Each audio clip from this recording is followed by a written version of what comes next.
वचनामृत क्रमांक 19/700 नीति वाक्य 464 464 वाक्य તેમાં પરમ કૃપાળુ દેવે જણાવ્યું, મિથ્યા સ્તુતિ કરું નહીં. મિથ્યા સ્તુતિ કરું નહીં. મિથ્યા એટલે ખોટી, સ્તુતિ એટલે પ્રશંસા. કોઈની ખોટી પ્રશંસા કરું નહીં. એટલે કોઈની ગુણ વગર સ્તુતિ એટલે પ્રશંસા કરું નહીં. ગુણ હોય નહીં તો એની પ્રશંસા કરું નહીં. ભોજરાજાના દરબારમાં એક ધનપાલ નામનો કવિ હતો, જે દ્રઢ જૈન ધર્મી હતો. પોતે કવિ છે પણ દ્રઢ જૈન ધર્મી. તેમણે આદિનાથ ભગવાનનું ચરિત્ર રચ્યું. એ કવિએ તેમાં ભગવાનના ગુણગાન અર્થે સ્તુતિ આવે. ચરિત્રમાં ભગવાનના ગુણગાન કરે. તેમાં આદિનાથ ભગવાનની એ ધનપાલે સ્તુતિ કરી. તે સાંભળીને ભોજરાજા બોલ્યો કે તેવી સ્તુતિ તું મહાદેવની કર. તેવી સ્તુતિ તું મહાદેવની કર. તેના વિશે ધનપાલ કવિ જણાવે કે જેવી ઋષભદેવ ભગવાનની સ્તુતિ તું કરે છે, ઋષભદેવની એને માનતો, કેમ કે એ તો મહાદેવનો પૂજારી છે. ભોજરાજા મહાદેવને પૂજે. એટલે એ શું કહે કે જેવી સ્તુતિ તે આ ઋષભદેવની કરી છે એવી મહાદેવની કર. તેના વિશે ધનપાલ કવિ જણાવે છે. ઉપદેશ ભાષાંતર ભાગ 1માં મિથ્યા દેવની સ્તુતિ કરું નહીં. ધનપાલ કવિ શું કહે કે હું મિથ્યા દેવની સ્તુતિ કરું નહીં. એકદા ધનપાલનું ચિત્ર, અસલ કથા દ્રષ્ટાંત પૂરી શરૂઆતથી. એટલે એકદા ધનપાલનું ચિત્ત વ્યગ્ર જોઈને ભોજરાજાએ તેનું કારણ પૂછ્યું કે આજે તમારું મન એમ કેમ લાગે છે? ત્યારે તે ધનપાલ કવિ બોલ્યો કે હું હાલમાં યુગાદીશનું ચરિત્ર રચું છું. યુગ આદિશ, આદિનાથ ભગવાન ઋષભદેવ ભગવાનનું ચરિત્ર રચું છું. તેથી મારું મન તેમાં વ્યસ્ત છે. પછી તે ચરિત્ર પૂર્ણ થયું. ત્યારે રાજાએ તેનું શ્રવણ કરવા માંડ્યું. તેનો અતિ અદ્ભુત રસ સાંભળતા રાજાએ વિચાર્યું કે આનો અર્થરૂપી રસ ભૂમિ પર ન પડો. એમ ધારીને તે પુસ્તકની નીચે એક મોટો સુવર્ણનો થાળ રખાવ્યો. એટલો બધો આનંદ આવ્યો અને રાજાને કે શું એનો અદ્ભુત રસ છે, શું એને રચ્યો છે ગ્રંથ. એટલે કે એના નીચે સોનાનો થાળ મૂકો, એ પુસ્તક નીચે. એમ ધારીને તે પુસ્તક નીચે મોટો સુવર્ણનો થાળ મુકાયો. એવી રીતે તે ચરિત્રના રસનું પાન કરતા તે રાજાને રાત દિવસની પણ ખબર પડી નહીં. તે ચરિત્ર પૂર્ણ સાંભળ્યા પછી રાજાએ ધનપાલને એમ કહ્યું, ધનપાલ કવિને રાજાએ એમ કહ્યું કે હે પંડિત, જો તું આ ગ્રંથમાં અયોધ્યા નગરી, ઋષભદેવ ભગવાનની નગરી, એ અયોધ્યા નગરીના સ્થાને અવંતી નગરી, ઉજ્જૈન નગરી લખ, અને ભરત ચક્રવર્તીના સ્થાને મારું નામ જો લખે અને આદિશ્વરને સ્થાને મહાદેવનું નામ સ્થાપન કરે તો હું તને 1 કરોડ સોના મોહર આપું. તે હું અદ્ભુત ચરિત્ર રચ્યું છે. જો એમાં તું ઋષભદેવ ભગવાનની નગરી અયોધ્યાના સ્થાને જો અવંતી નગરી લખે અને ભરત ચક્રવર્તીના નામે મારું નામ લખે, એમ ભોજરાજા કહે છે, અને આદિશ્વરના સ્થાને મહાદેવનું નામ જો સ્થાપન કરે આ ગ્રંથમાં, તો હું તને 1 કરોડ સોના મોહર આપું. તે સાંભળીને ધનપાલ બોલ્યો કે હે રાજા, મેરુ પર્વત અને સરસવના કણમાં, હંસ અને કાગડામાં તથા ગધેડા અને ગરુડમાં જેટલું અંતર છે તેટલું અંતર અનુક્રમે અવંતી, તું અને મહાદેવ તથા અયોધ્યા ભરત અને આદિશ્વરમાં છે. શું એને તો એટલું બધું ખરાબ લાગ્યું કે આ શું બોલ્યા તમે ક્યાં તો એક સરસોનો દાણો ને ક્યાં મેરુ પર્વત, ક્યાં કાગડો ને ક્યાં હંસ, અને ક્યાં ગધેડો અને ક્યાં ગરુડ. આ તમે એની તુલના કરી એની સાથે. એટલે રાજાની શું કહ્યું એને કે ક્યાં તો અયોધ્યા ને ક્યાં અવંતી, અને ક્યાં તું અને મહાદેવ. રાજાને કે ક્યાં તો તું, અને મરણની ભય તે વખતે ન રહ્યો કે મારા ભગવાનનું આવી રીતે અપમાન કરે. એટલે ક્યાં તો તું રાજા ભોજ, એનો સેવક એવો કવિ કે છે, ક્યાં તું અને ક્યાં મહાદેવ. એટલે ક્યાં ભગવાન ઋષભદેવ અને ક્યાં તું, અને ક્યાં ભરત અને ક્યાં તથા અયોધ્યા ભરત અને આદિશ્વર, ક્યાં તું અને ભરત. ભરતનું નામ ત્યાં લખવું કે ભરત રાજા ક્યાં ને તું ક્યાં, અને મહાદેવના સ્થાને ભગવાન આદિશ્વરનું નામ લખવાનું કહે ક્યાં આદિશ્વર ભગવાન ને ક્યાં મહાદેવ. આકાશ પાતાળ જેટલું અંતર છે, તો તે આવું લખવાનું મને કહ્યું. તે સાંભળીને રાજા પણ ક્રોધયુક્ત થઈને બોલ્યો કે અરે ધનપાલ, આવા વચન બોલતા તારી જીવાના સહસ્ત્ર કકડા કેમ નહીં થયા? આવું બોલે તું મને કે ક્યાં ભરતને ક્યાં તું, અને ક્યાં મહાદેવને ક્યાં આદિશ્વર, ક્યાં અયોધ્યાને ક્યાં અવંતી. તે સાંભળીને રાજાને ક્રોધ ચડ્યો, કેમ કે એનું અપમાન કર્યું. ધનપાળે એટલે કે અરે ધનપાળ, આવું વચન બોલતા તારી જીભના 1000 કકડા કેમ નહીં થયા? તે સાંભળીને ધનપાળ પણ નિશંકપણે શું જવાબ આપે છે? 2 મુખવાળા, નિરક્ષર અને લોહમતીવાળા હે નારાજ. એટલે ત્રાજવાને કે છે, અમે તને કેટલું કહીએ, તે ચણોઠીની સાથે સુવર્ણને તોલ્યું, તે કરતાં તું પાતાળમાં કેમ ન ગયો? એને કહ્યું કે તારા 1000 કકડા કેમ નહીં થયા? ત્યારે એ પણ શું કહે છે કે ત્રાજવાનું બહાનું બનાવી. ત્રાજવાને કહે છે કે લોહ બુદ્ધિ છે તારી, લોહમતીવાળા એવા નારાજ. એટલે હે ત્રાજવા, તે 2 મુખવાળા, નિરક્ષર અને લોહમતીવાળા હે નારાજ. એટલે હે ત્રાજવું, અમે તને કેટલું કહીએ, તે ચણોઠીની સાથે સુવર્ણને તોલ્યું. ચણોઠીની શું કિંમત? તેની સાથે તું સોનાને તોલે, તો તે કરતાં તું પાતાળમાં કેમ નહીં ગયો? તેને કહ્યું તારા 1000 કકડા કેમ નહીં થયા? ત્યારે એને પણ મોગમમાં શું કહ્યું રાજાને કે તું પાતાળમાં કેમ નહીં ગયો? નામ ત્રાજવાનું લીધું. આ પ્રમાણે પોતાની નિંદા સાંભળી અને રાજાએ અતિ ક્રોધથી તે ગ્રંથને જ બાળી નાખ્યો. તે આખો ગ્રંથ, એક તો કે એટલો બધો સુંદર ગ્રંથ, એને સોનાનો થાળ મૂકો નીચે કે એનો રસ નીચે ન પડે, અને હવે ક્રોધમાં આવીને રાજાએ ગ્રંથ જ બાળી નાખ્યો.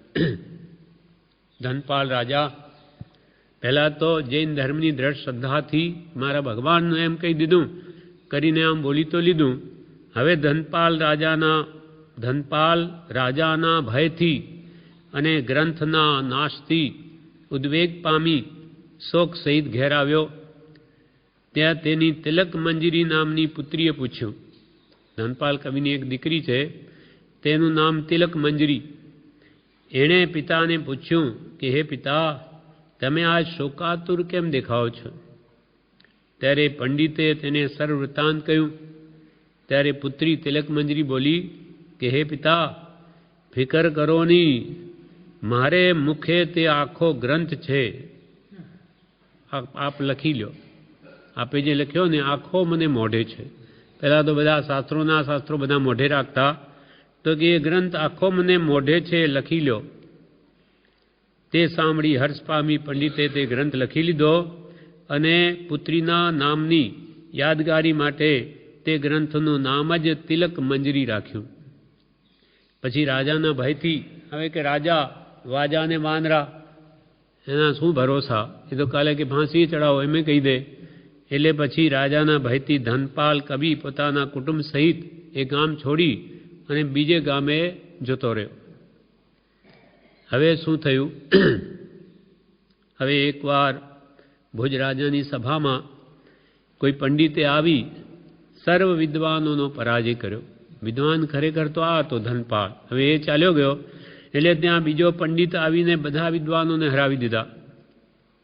તેથી ખેદ પામીને રાજાએ જાતે જઈ ધનપાલને મનાવી આદર સત્કારપૂર્વક ફરી પોતાની નગરીમાં આણ્યો.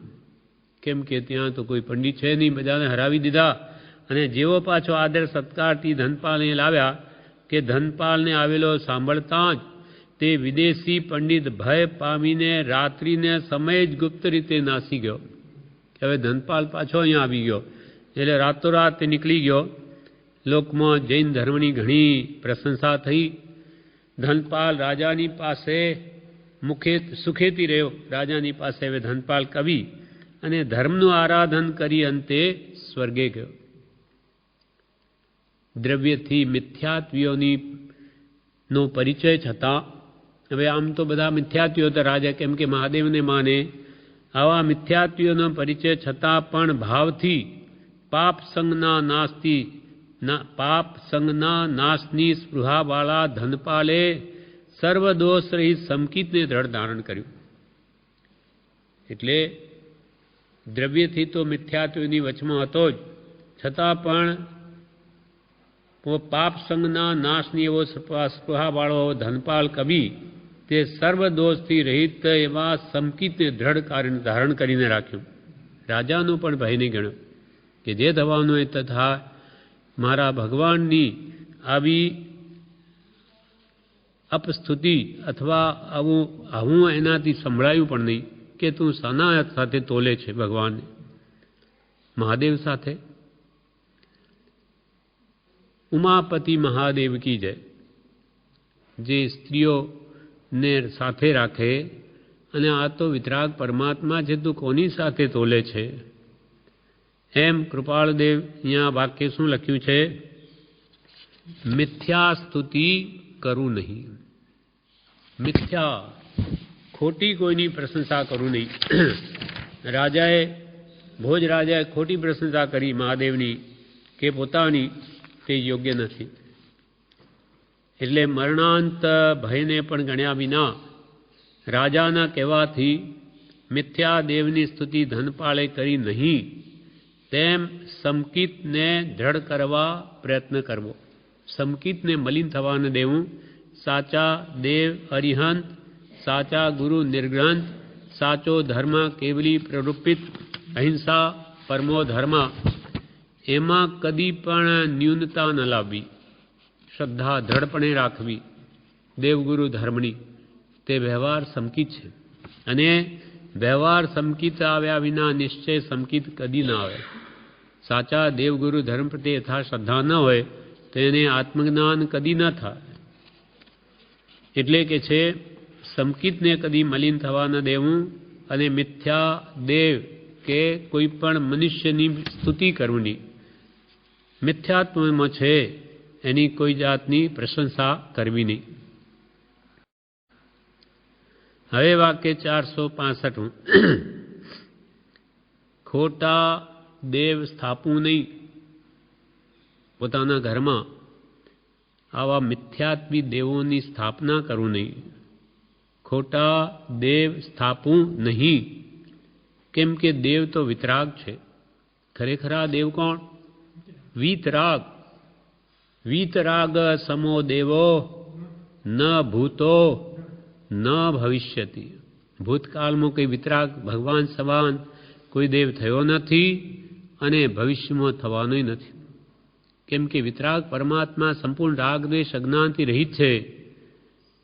તે જ ખરેખર પરમાત્મા દશાને પામેલા છે. અને રાગ દ્વેષ જેના ગયા નથી તે નામથી ભલે પરમાત્મા લોકો કહે પણ એ વાસ્તવિક રૂપે પરમાત્મા નથી. રાગનું ચિહ્ન સ્ત્રી જેની પાસે છે, દ્વેષનું ચિહ્ન શસ્ત્ર જેના હાથમાં છે તે રાગી દ્વેષી દેવો છે, તે વિતરાગ દેવ નથી. સાચા દેવ તો વિતરાગ હોય. તો જે રાગ દ્વેષથી ગ્રસિત છે એવા દેવોની સ્થાપના કરું નહીં. રાગ દ્વેષથી યુક્ત તે સર્વ ખોટા દેવ છે. રાગ દ્વેષ રહિત વિતરાગ તે જ સાચા દેવ છે. માટે ખોટા દેવની સ્થાપના કરું નહીં, કેમ કે તેથી મિથ્યાત્વ ગાઢ થાય છે. 6 અનાયતન છે: કુગુરુ, કુદેવ અને કુદેવ, કુગુરુ, કુધર્મ. એ 3 અને 3 ને માનનારા, એ 3 ને 6 મળીને આ 6 અનાયતન છે. આયતન એટલે સ્થાન, તે સમકિતને રહેવાના સ્થાન નથી. માટે એ 6 વસ્તુઓથી દૂર રહું. કુદેવ, કુગુરુ અને કુધર્મ અને તેને ઉપાસનારાઓથી, કેમ કે એનાથી સમકિત મલિન થાય છે, મિથ્યાત્વને પોષણ મળે છે. માટે કુદેવનો સંગ ન રાખું કે એને પૂજનાર ભજનારનો સંગ ન રાખું. કેમ કે આપણું એટલું બધું શાસ્ત્ર જ્ઞાન વિશાળ નથી કે બધું નિર્ણય કરી શકે શું સત અસત. ધીમે ધીમે એમની સાથે રહે તો એમના પણ સંસ્કાર અંદર આવે કે આમાંય શું ખોટું છે, આમાંય શું ખોટું છે. એમ કરતાં પોતાનું સમકિત નિર્મળ નહીં થાય, દ્રઢ નહીં થાય. એટલે કૃપાલ કે ખોટા દેવ સ્થાપવું નહીં. શ્રી યશો વિજયજી કૃત 24 ના અર્થમાંથી યશો વિજયજી મહારાજ કહે છે સ્તવનમાં એનો ભાવ: હું અડગ શ્રદ્ધાથી કહું છું કે હવે પછી શ્રી વિતરાગ પ્રભુ વિના અન્ય કોઈ પણ દેવની પૂજા, સેવા, આરાધના ક્યારેય પણ કરવાનો નથી. યશોજીજી મહારાજ કહે છે, હું અડગ શ્રદ્ધાથી કહું છું કે હવે પછી હું વિતરાગ પ્રભુ વિના અન્ય કોઈ પણ દેવની પૂજા, સેવા કે એમની આરાધના ક્યારેય પણ કરવાનો નથી. હૃદય પ્રેમથી ભરેલા આવા ઉદ્ગારો તેમના સાચા સમ્યક્ત્વની પ્રાપ્તિ સૂચવે છે. જેને સાચું આત્મજ્ઞાન થયેલું છે આવા આ યશોવિજયજીના ઉદ્ગાર છે. એવા જીવને ધર્મરંગ તે અસ્થિ મજ્જામાં પરિણમેલો હોય છે. રગે રગ એ શ્રદ્ધાના કણિયા પ્રસરેલા હોય છે. એવા જીવને ધર્મરંગ અસ્થિ મજ્જામાં પરિણમેલો હોય છે. તેના રગે રગમાં ધર્મના અંગે અપૂર્વ વિદ્યોલ્લાસ પ્રગટ દેખાય છે. એવા જીવો આત્મજાતિના પુરુષાર્થમાં આવી પડતા અનેક વિઘ્નોને દૂર કરી અલ્પકાળમાં સિદ્ધિને પ્રાપ્ત કરી શકે છે. જેની દ્રઢ શ્રદ્ધા છે દેવગુરુ ધર્મમાં, એ અલ્પકાળમાં દ્રઢ શ્રદ્ધા જેની એ પણ વધારે 15 ભવે મોક્ષને પામે. 751 પત્રમાં કૃપાલદેવે સ્પષ્ટ કહ્યું કે અનુભવાત્મક સમકી નહીં, શ્રદ્ધારૂપ સમકિત હોય જો યથાર્થ, જેમ જ્ઞાનીએ કહ્યું તેમ, તો એ પણ વધારે 15 ભવે જીવને મોક્ષે લઈ જાય છે. એટલે એવા જીવો આત્મજાતિના પુરુષાર્થમાં આવી પડતા અનેક વિઘ્નોને દૂર કરી અલ્પકાળમાં સિદ્ધિને પ્રાપ્ત કરે છે. સુખ દુઃખ એ તો માત્ર કર્મના વિપાક છે. એ હકીકતને માનનારા છતાં કેટલાક જૈન ભાઈઓ એટલે આમ જાણે કે ભાઈ સુખ દુઃખ તો આપણા કર્મનું ફળ છે, એમ જૈન લોકો બધા જાણે. પણ એમાંય કેટલાક જણ થોડીક પણ કંઈ તકલીફ આવી પડે, જરા કંઈ આપત્તિ આવી પડે તો ગભરાઈને મનોબળને નબળું કરી હિંમત ગુમાવી બેસે અને અન્ય ગમે તે દેવ દેવી સંબંધી ગમે તે પ્રકારની માન્યતા સ્વીકારવા તૈયાર થઈ જાય અને તેમ કરીને પોતાના જૈનત્વને ભૂલી જાય છે. એવાઓએ આ હકીકત ઉપરથી ધડો લઈ બહુ સમજવા જેવું છે.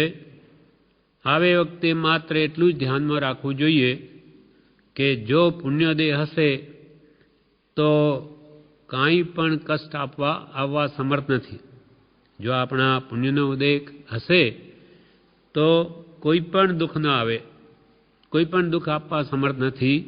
અને પાપનો ઉદય હશે તો કોઈ પણ દેવ હો કે દેવી હો તેના ફળ કે એના પરિણામને કોઈ રોકી શકવાના નથી, કોઈ રોકી શકવા શક્તિમાન નથી.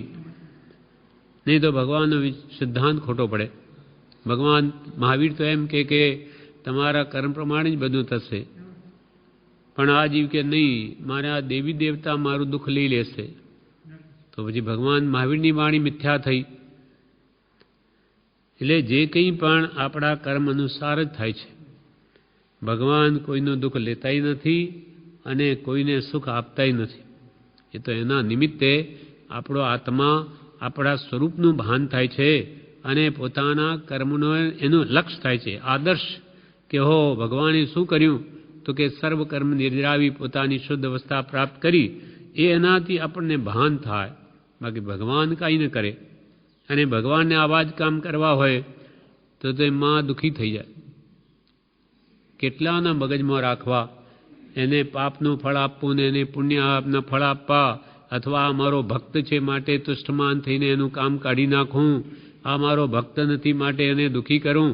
આવા ભગવાનના કામ હોય તો પછી ભગવાન શાના? આવું તો સંસારી જીવો કરે. અર્થાત પણ જૈન કહેવાય છે, ભગવાન મહાવીરને માનનારા પણ એના શાસનમાં આવા વિચારો રાખે કે કંઈ પણ તકલીફ હોય તો દેવી દેવતાને માને. એમાં કે છે કે આવે વખતે તો માત્ર એટલું જ ધ્યાનમાં રાખવું જોઈએ કે પુણ્યનો ઉદય હશે તો બધું મને મળી જશે, અને પાપનો ઉદય હશે તો કોઈ મને દેવી દેવતા મારા આ દુઃખને લઈ શકે નહીં. આમ વિચારી શ્રદ્ધામાં શિથિલતા ન લાવવી જોઈએ, પણ ધર્મનું વિશેષ આરાધન કરવું જોઈએ. અશુભ કર્મનો ઉદય હોય તો ધર્મનું વિશેષ સેવન કરવું કે જેથી અશુભ કર્મનો ઉદય સર્વથા નાશ પામી અને જીવનું કલ્યાણ થાય. પોતે સારા કામ કરે નહીં અને એનું ફળ જોઈએ તો એ કેમ બને? તને દુઃખ ન ગમતું હોય તો દુઃખના કારણો નવા ઉભા ન કર. કૃપાલ કે અશુભ કર્મના ઉદયને વિસ્ભેદતા જો સોચ કરો છો તો હવે એ પણ ધ્યાન રાખો કે નવા બાંધતા પરિણામે તેવા તો બંધાતા નથી. દુઃખને ગમતું હોય તો ફરી દુઃખ ઊભું થાય, ભવિષ્યમાં એવું તો નથી કરતા. એ વર્તમાનમાં વિચારો. બંધ સમય ચિત્ત ચેતીએ ઉદય શો સંતા. તમે કર્મ બાંધો તે વખતે ધ્યાન રાખો, પછી એનો ઉદય આવે, ફળ આવે, પછી ચિંતા કરે શું વળે? હવે કે છે સમાધિ સોપાનમાં આના સંબંધી કહે છે, વાક્ય છે ખોટા દેવ સ્થાપવું નહીં. એટલે કોને કોને જીવ પૂજે તે આ સમાધિ સોપાનમાં જણાવે છે કે સૂર્યને તર્પણ આપે, ચંદ્ર, મંગળ આદિ ગ્રહોને સોના રૂપાના બનાવી ગળામાં પહેરે, એથી મારું સારું થશે. આ ગ્રહ બધા જતા રહેશે, બ્રાહ્મણો બતાવે એમ કર્યા કરે. ગ્રહ તમને આ દડે નહીં માટે તમારે આટલું દાન આપવું, તમારે એટલા જાપ કરાવવા. આમ કરીને પૈસા લઈ લે, 5000 રૂપિયા લાગશે, તમારે આટલા જાપ કરાવવા એટલે તમારું કામ થઈ જશે. મારું કામ તો થશે કે નહીં, પણ તે તો 5000 તો મારા લઈ લીધા. એમ કરીને એ બધા પેટ ભરવાના ધંધા. બાકી જાપ કરે પેલો અને દુઃખ જાય આપણું. એમ બનતું હોય તો બધા શેઠિયાઓ પૈસા આપીને બધાને બેસાડી દે, પોતે ગમે એટલું પાપ કરે, પેલું ધોવાઈ જાય. પેલો ધોવે છે ને રોજે બેઠો. એમ ન થાય. પણ જીવ લોભવશ, જેમ કોઈ દેવોને શું કહે કે અમારે આ લાખ રૂપિયાનો જો આમાં ફાયદો થઈ જાય તો 5000 રૂપિયાનું તમારે અહીંયા આવીને આ કંઈક બાંધાવી દઈશ, કંઈ સોનું મૂકી જઈશ, કંઈ ને કંઈ તમને 5000 રૂપિયાનું કરીશ. ત્યારે જ્ઞાનીઓ શું કહે કે પેલો દેવ ગાંડો નથી, મૂર્ખ નથી કે તમને લાખ રૂપિયાની વસ્તુ આપી અને 5000 લે, તો લાખ રૂપિયા જ ન રાખે પોતા પાસે? પણ આ જીવને એનું ભાન નથી કે આ શું કહું છું, કે આ કેવી રીતે એ માનશે. 5,000ની રિશ્વત મને લાખ આપી દેશે 5,000ના બદલામાં. એમ નાનીઓ કહે આમ કે ગ્રહ નડે માટે આ પ્રમાણે તમારે દાન આપવું. ઉત્તરાયણ, વ્યતિપાત, સોમવતી અમાવસ માનીને દાન કરવું. સૂર્ય ચંદ્રને અર્ઘ્ય આપવું કે ઉમરો પૂજવો, સાંભેલું પૂજવું. અમે એમાં શું ધર્યું છે, પણ આવું ઘાલી દીધું કે બસ આમ કરવું તમારે. સૂર્યને તર્પણ આવો સવારે, આમ સૂર્ય બાદ પાણીને ધરો એટલે સૂર્યદેવ ખુશી થાય. વિનાયક નામે ગણેશ પૂજવા. હમણાં આ ચાલ્યું છે ગણપતિ. શ્રી ગણેશાય નમઃ. પહેલા ગણેશજીને લાવે, પણ આ ગણેશજી છે કોણ? જેનું મોઢું તો હાથીનું છે. એની પાછી કથા કેવી છે કે શિવનો પુત્ર હતો, એનું કોઈએ નાક કાપી લીધું તો એને જતાં વચમાં હાથીનું મોઢું મળ્યું, એ જ ઘાલી દીધું.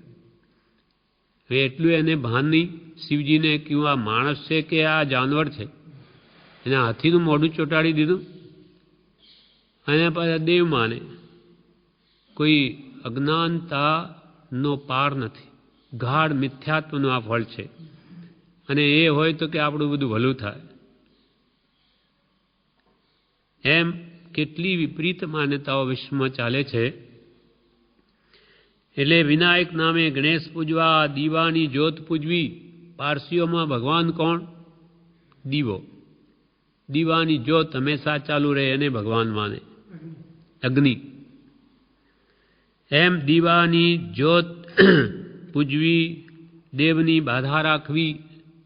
કેટલાય ભૈરુજી માટે અખંડ જ્યોત લગાવે ઘરમાં. ભૈરુજીનો ફોટો મૂકીને 2400 કલાક 12 માસ એ દીવો ચાલુ જ રહેવો જોઈએ, અખંડ જ્યોત. એમ એમાં પોતાનું કલ્યાણ માને. પણ કેટલાય રોગ દુઃખ એમને બધાને આવે છે. એનું ભાન નથી કે આપણે આ જ્યોત જલાવીએ તો આ દુઃખ તો જતા નથી.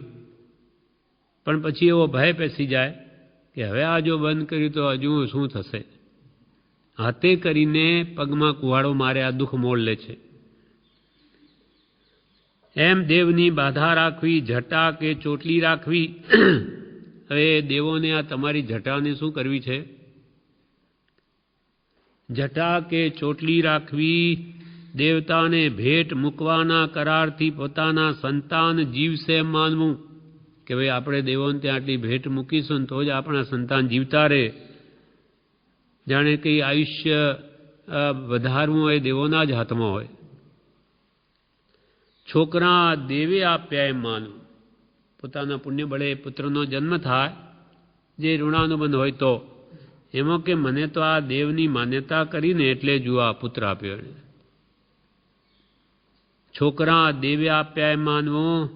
પોતાને લાભ થાય કે કાર્ય સફળ થાય માટે એવી વિનંતી કરવી કે જો મારા સંતાનનો રોગ મટી જશે, કે મને સંતાન પ્રાપ્ત થશે, કે આટલો મને લાભ થશે, કે શત્રુનો નાશ થઈ જશે તો હું તમને છત્ર ચડાવીશ, મકાન બનાવીશ. જાણે ભગવાનની પાસે તો કંઈ છે નહીં, બિચારા કંઈ ક્યાં રહે, એટલે હું તમને મકાન બનાવી આપીશ અને તમને છત્ર ચડાવીશ અને આટલું ધન તમારા ભેટમાં મૂકીશ. એવી શરત કરીને દેવતાને લાંચ આપીને કાર્ય સફળ કરવાની ઈચ્છા રાખે છે. આનો રોગ મટી જાય, મને આટલો લાભ થઈ જાય, 2 લાખ 2 લાખનો તો 5,000 તમને આપી દઈશ લાંચના. કંઈ જાણે બીજાનું ભગવાન આપણને આપી દેતા હોય તો કે એમાંથી 5,000 હું તમને આપીશ. અને વળી શું કહ્યું? આ મારા શત્રુઓનો નાશ થઈ જાય. એટલે તમારા શત્રુઓને એ દેવ મારે, એને દુઃખી કરે તો દેવ સાના? પેલા મણિભદ્રને માને તો આમ તીર ચડાવીને બેઠા છે, પેલા મવડીવાળા ઘંટાકર્ણ. હવે એ તીર ચડાવેલું છે તો શા માટે? એક જણે ત્યાં માને એને પૂછ્યું ભાઈ હું શા માટે? તો કે એ આપણા બધા વિઘ્નો હરી લે, આપણા શત્રુઓ તેને મારી નાખે. પણ જે એને માને જ નહીં એનું શું? તો એ બધા શું મરી જાય છે?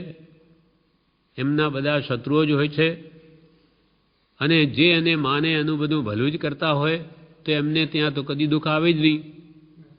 એવી માન્યતાઓ વારસાગત ચાલી આવે છે, પણ એના પ્રત્યે વિચાર નથી કે આ શા માટે હું આવું કરું છું.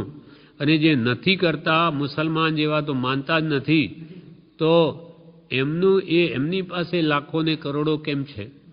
કેમ એ દેવો એમની પાસેથી લઈ લે અને આપણને કેમ નથી આપતા? એવો કોઈ વિચાર જ નથી. બસ લકીરના ફકીર આપણા બાપ દાદા કરતા એટલે આપણે કરી જવું. શા માટે?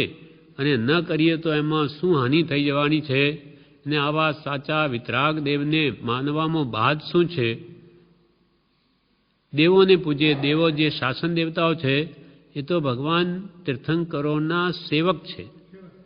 એટલે આપણા સાધર્મી ભાઈ થયા તો એને જ પૂજવા માંડી પડે. જે પ્રભુશ્રી કહે ને, પોખનારને જ પરણી બેસે, તેમ ભગવાનને પૂજવાના છે ત્યારે એને સેવકને જ પૂજવા માંડી પડે. કેમ કે અંદર સંસારી કામનાઓ છે. એટલે જાણે આ દેવતાઓ તો આપણને સંસાર સુખ આપી દેશે અને ભગવાન મહાવીર એ આપણને મોક્ષ આપી દેશે. એટલે બેય જોઈએ છે એને. સંસારે જોઈએ, મોક્ષે જોઈએ. સંસાર તો ભગવાન આપે નહીં, એટલે સંસાર તે આ દેવો આપશે ને મોક્ષ ભગવાન આપશે. પણ ભગવાન એમ કહે છે કે જ્યાં સુધી તારો સંસાર નાશ ન થાય, સંસાર ભાવ પણ, ત્યાં સુધી મોક્ષમાં પ્રવેશ જ નથી. એની શરૂઆત જ ન થાય મુક્તિની, તો પ્રાપ્તિ તો ક્યાંથી થાય? પણ એવી મિથ્યા માન્યતાઓ માટે અહીંયા કહે છે કે આવા ખોટા દેવ સ્થાપવું નહીં. હું તને છત્ર ચડાવીશ, મકાન બનાવીશ, કે આટલું ધન ભેટમાં મૂકીશ, એવી શરત કરીને પછી ભગવાન સાહેબ શરત કરે, આટલું કામ થાય તો, આટલો નફો થાય તો, નહીં તો એક પૈસા નહીં આપું. કે એમ શરત કરીને દેવતાને લાંચ આપીને કાર્ય સફળ કરવાની ઈચ્છા રાખવી, રાતે જાગરણ કરવું, અપવિત્ર દેવીને પૂજવી, શીતલા પૂજવી, લક્ષ્મી પૂજન કરવું. લક્ષ્મી દેવી એને પૂજે. દિવાળી હવે માર્ચ, ધનતેરસને અથવા ધનને પૂજે. પણ જે નથી પૂજતા એ બધા ભિખારી થઈ ગયા અને પૂજનારા કરોડોપતિ થઈ ગયા છે. ત્યાંના ત્યાં છે. આમ કોઈને પૂજવાથી લક્ષ્મી આવતી નથી. એટલે એના દ્રષ્ટાંત કે એક બ્રાહ્મણ માંગવા જાય, રોજ પહેલાં એક મુઠ્ઠી લોટ આપે અને એનું ઘર ચાલે, એવી જે પ્રથા હતી પહેલાં. હવે તો એ કંઈ ને કંઈ કામ કરતા થઈ ગયા. એટલે બ્રાહ્મણો ઘરે માંગવા જાય, દરેકના ઘરે લોટ આપે મુઠ્ઠીભર. એટલે એને ત્યાં મોટા શેઠને ત્યાં ગયો તો ત્યાં તો શેઠ તો સોનાની તો થૂંકદાની, એમાં થૂંકે. આવું ત્યાં જોઈને તો એ બ્રાહ્મણને એવો વિચાર આવ્યો કે અરે આ લક્ષ્મી દેવી આ કેવી, કે હું એને રોજ પૂજું છું, રોજ પૂજું તોય મારે અહીંયા તો આવતી નથી. એટલે ત્યાં એમ બોલી ઉઠ્યો, આ રત્નની થૂકદાની, હીરા, એના હીરા જડેલા છે ઉપર પાછા. આવું જોઈને બ્રાહ્મણ બોલ્યો કે અરે લક્ષ્મી દેવી, હું તારી રોજ પૂજા કરું છું, તોય તું મારે ત્યાં નહીં આવી અને રાંડ અહીંયા થૂકાવા આવી. થૂકે છે તને એને સોનાનીમાં, એટલે કે તું હું પૂજું તો મારા પાસે આવતી નથી. એટલે લક્ષ્મી દેવી શું કહે કે ભાઈ હું તો પુણ્યની દાસી છું, જેને પુણ્ય એના ઘરે જાઉં છું, જેનું પુણ્ય પરવારી જાય ત્યાંથી હું દૂર ચાલી જાઉં છું. એટલે તારે પુણ્ય કરવું નથી અને આવી રીતે કોઈનું જોવાથી કંઈ આવે નહીં, અથવા એની લક્ષ્મીની ખૂબ પૂજા કરવાથી પણ લક્ષ્મી કંઈ આપી ન દે. પુણ્ય કમાવ, ભગવાનની ભક્તિ કર, વ્યસનને દૂર કર, રાગ દેશને ઘટાડ, દ્વેષ, ઈર્ષા, કામ, ક્રોધ, માના, માયા, લોભાદી એ દોષોને દૂર કર તો બધું આપોઆપ આવી મળશે. બાકી કંઈ પૂજા કરવાથી કંઈ ન મળે. એટલે અહીંયા કે છે શીતલા પૂજવી, લક્ષ્મી પૂજન કરવું, સોનું રૂપું પૂજવું. શા માટે? કે તમે મારા તુષ્ટમાન થઈને મારા તિજોરીમાં આવજો. ખડીઓ પૂજવો, પશુની પૂજા કરવી, અન્નની જળની પૂજા કરવી, શસ્ત્ર પૂજવા તથા અગ્નિને દેવ માનીને પૂજવો, એ બધી લોકમૂળતા છે, લોકોનું મૂઢપણું છે. તે બધું મિથ્યા દર્શનના પ્રભાવથી શ્રદ્ધાનું વિપરીતપણું છે, તે ત્યાગવા યોગ્ય છે. આ બધું જેમ દર્શનમાં ગાઢ હોય ત્યારે આવી બુદ્ધિ સૂજે છે, એટલે શ્રદ્ધાનું વિપરીતપણું છે, મિથ્યા શ્રદ્ધા છે. એટલે એ શ્રદ્ધાના કારણે જે મિથ્યા દેવોને પણ સ્થાપે છે. એટલે અહીંયા કહ્યું કે ખોટા દેવ સ્થાપવું નહીં. જે રાગી, ખોટા દેવ કોણ? જે રાગી, રાગ સહિત છે, દ્વેષી છે, કામી છે, ક્રોધી છે, લોભી છે, શસ્ત્ર આદિ સહિત છે, મિથ્યાત્વ સહિત છે, તેમનામાં સમ્યક દર્શન નથી હોતું. તેથી કુદેવ છે તે અનાયતન છે. એમનામાં સમ્યક ધર્મ નથી હોતો, તેથી એ કુદેવ કહેવાય છે. તે અનાયતન છે, એટલે ધર્મના સ્થાન નથી, માટે તે પૂજવા યોગ્ય નથી. એટલે ખોટા દેવ સ્થાપવું નહીં કે પૂજવું નહીં. હવે ઉપદેશ પ્રસાદ ભાષાંતરમાં એક દ્રષ્ટાંત છે એના પર, કે ભાગ્યમાં ન હોય તો કોઈ દેવ પણ આપી ન શકે, આપણા નસીબમાં ન હોય તો કદી ન મળે. એના ઉપર ભોગસારનું દ્રષ્ટાંત છે. કાંપિલ્યપુર નગરમાં ભોગસાર નામનો એક શ્રાવક રહેતો હતો.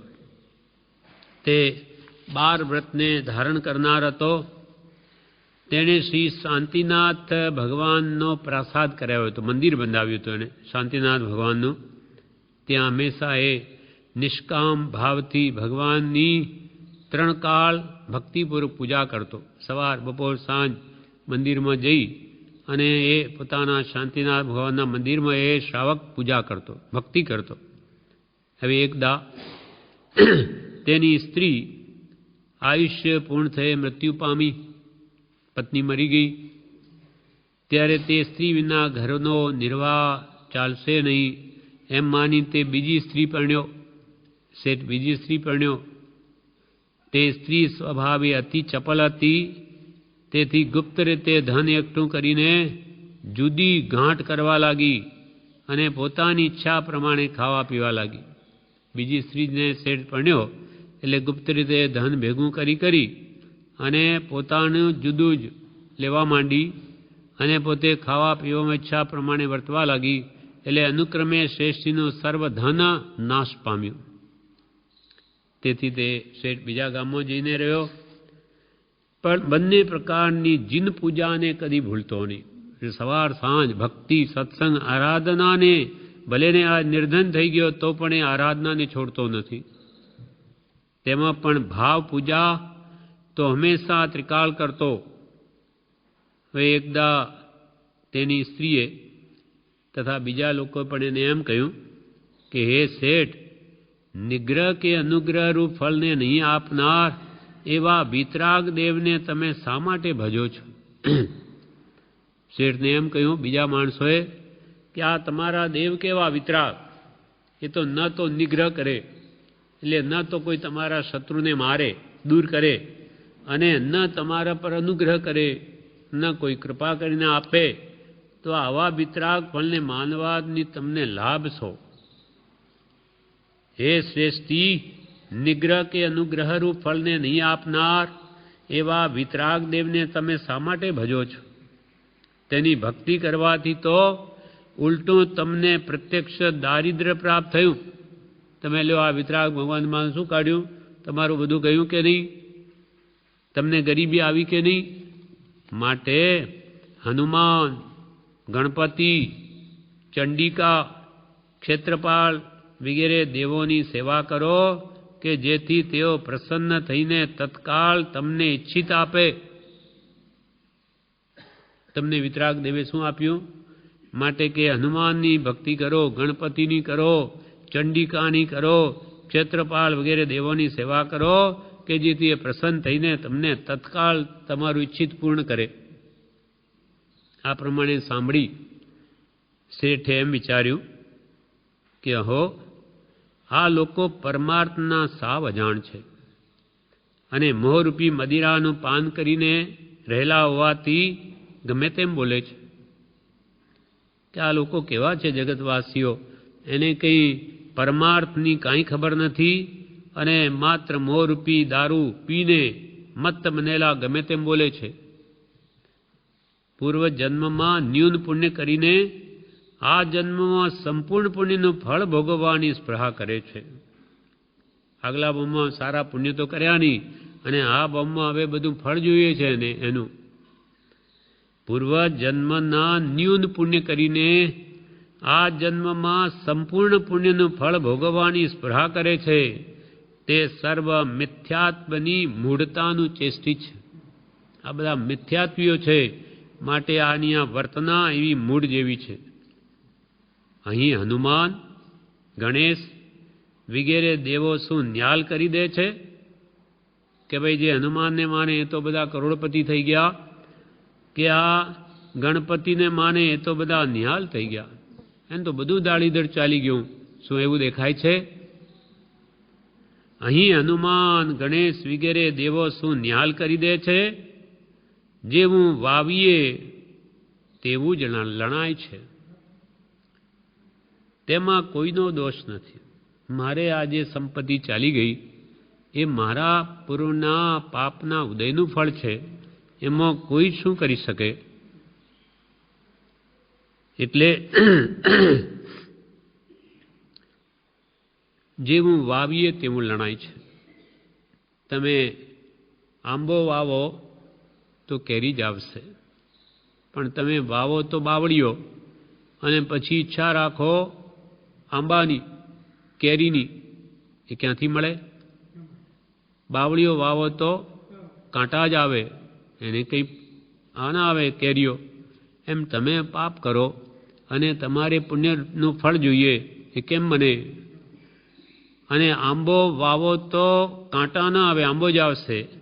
એમાં દેવો શું કરે? આપણે ઘરમાં આંબો વાવ્યો હોય તો શું દેવો એને બાવળીઓ બનાવી દે?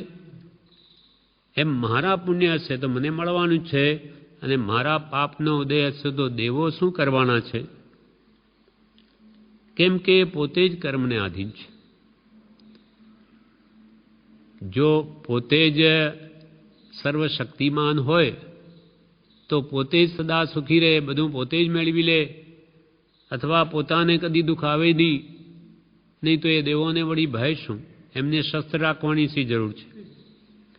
અને કેટલાય દેવોનું તો મન પાછું વિગ્રહ એટલે માળા રાખે, ચિત્ત પણ સ્થિર નથી.